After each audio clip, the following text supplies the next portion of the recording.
Hello everyone, we are Group 13 and I am Shirley and my group members are Kishab and Spicy. Today, we're excited to share what we've learned about pedagogical documentation.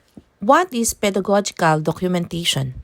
According to Celeraha, as cited in the Ontario Ministry of Education 2016, pedagogical documentation is described as the process of gathering and analyzing a wide range of evidence of children's thinking and learning over time.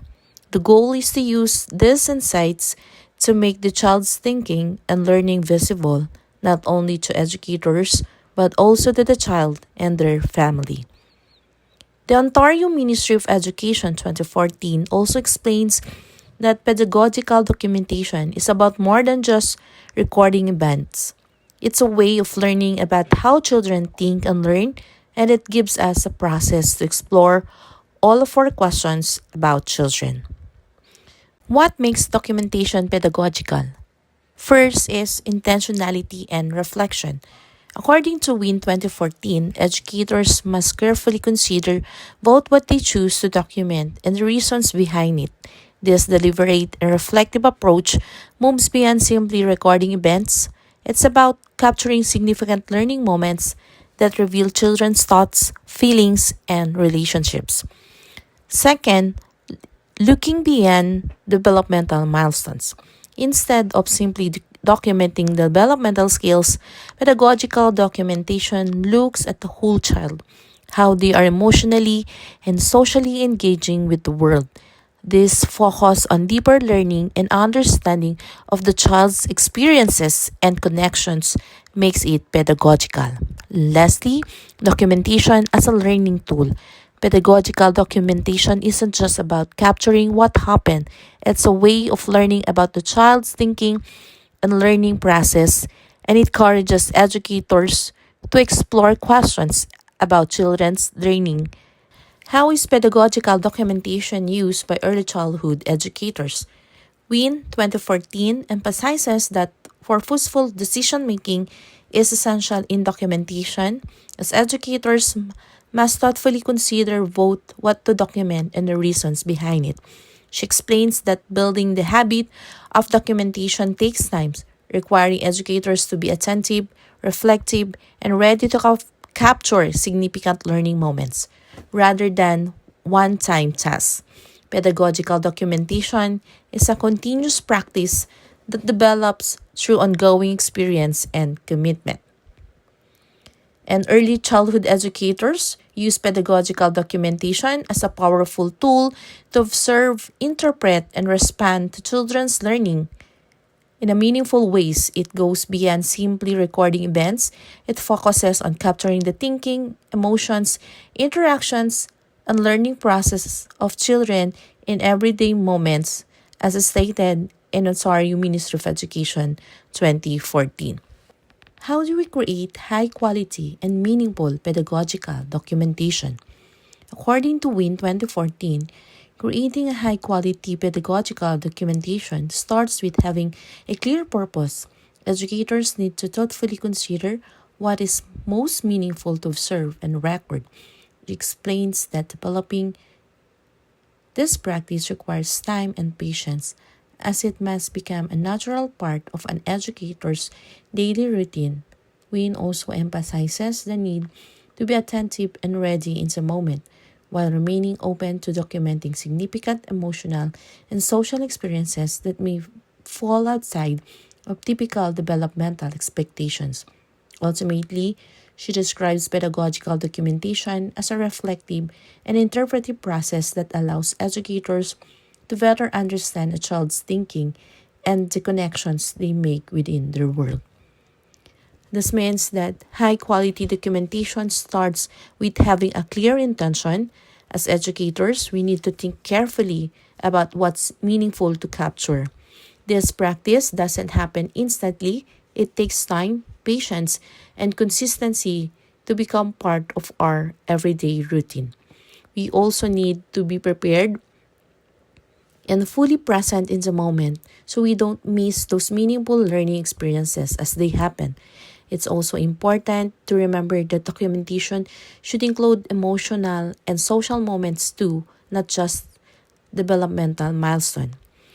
Pedagogical documentation is a reflective and interpretive process, and through this approach, we gain a deeper understanding of how children think and the unique connections they make in their learning environments. So, as per the observation one, Yal and Yal sat at the table with a play doh by rolling it into the small balls and other shapes and saying ball, ball.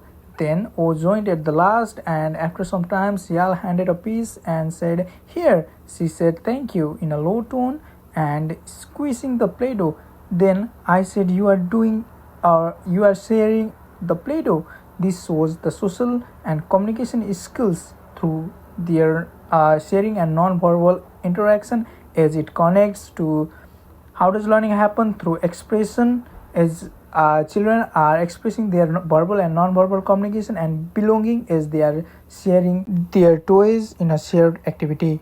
So from observation, we can highlight the child's learning journey as the interaction highlights the children's growing social and communication skills as Yal and Yal demonstrate the expressive language by naming shapes and fine motor control by rolling and shaping. When O entered the play, Yal showed the pro-social behavior by sharing unprompted, while O practiced gratitude and turn taking through verbal and non-verbal cues.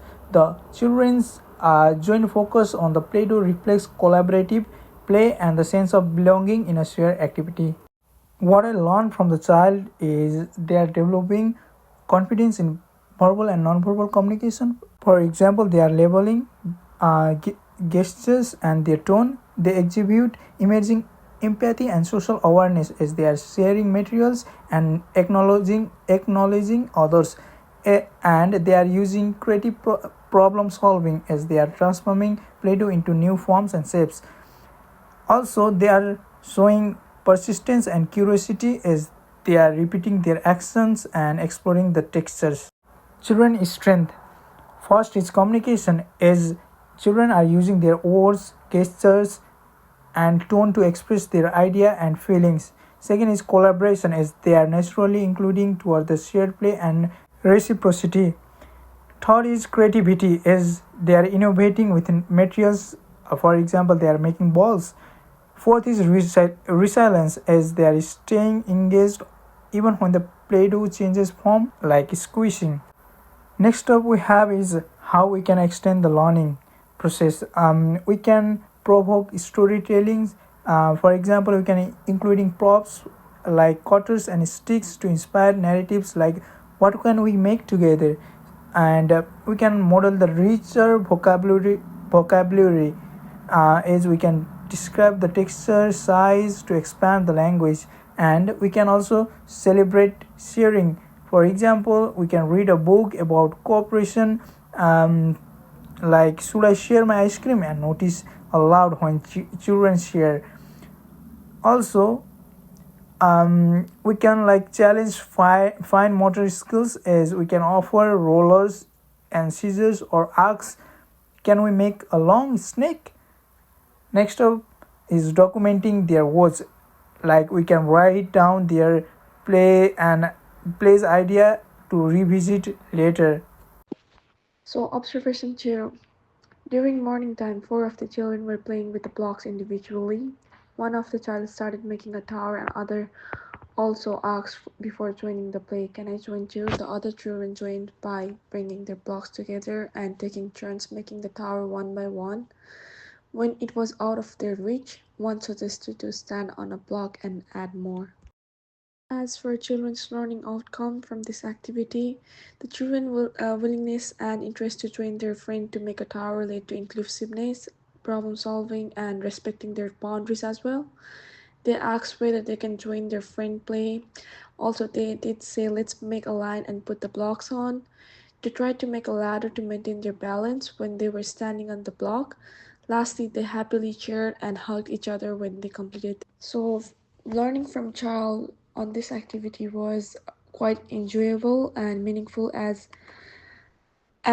the same time because they communicated each other's ideas, leadership skill in one of the children as they lined up without pushing each other for their turn, and lastly empathy as one of the children fell down and the other children helped them and made a stair to make it easier for the child to climb up the stairs. And the next slide is children's strength. The highlight abilities, skills, and learning deposition from the observation was collaboration as they involved everyone to build a tower, problem solving as they made stairs out of the block to put more blocks on the tower, respecting boundaries, and lastly empathy as their friend fell down and they helped the child to get up. Thank you.